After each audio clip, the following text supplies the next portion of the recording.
Manong guard, pwede po bang palabasin niyo na po kami? Kanina pa po kami ditong alas 3, saka pinauwi na po kami ng mga teacher. Okay naman daw pong lumabas na. Hindi pwede. Hindi pa time eh. Anong oras pa lang? Bingi ka ba, Manong Guard?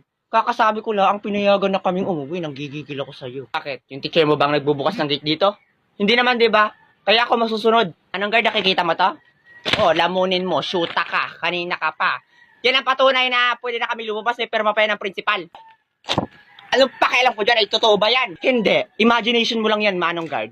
Ako talaga nang gigigil na ako sa iyo. Gusto mo bang tanggalan kita ng ngipin? Sige, subukan mo. Ba't sinusubukan talaga ako itong gurang na ito, Hoy, wag mo ah? nang patulan.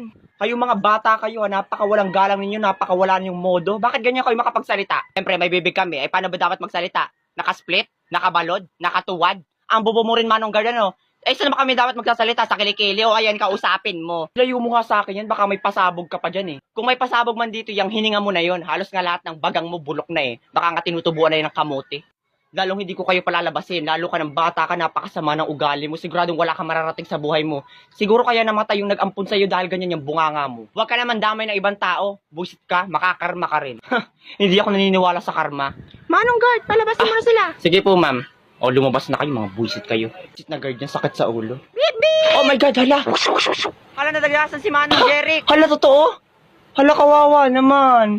R.I.P. that Jeric. Hey! May buhay pa daw. Ay, sayang.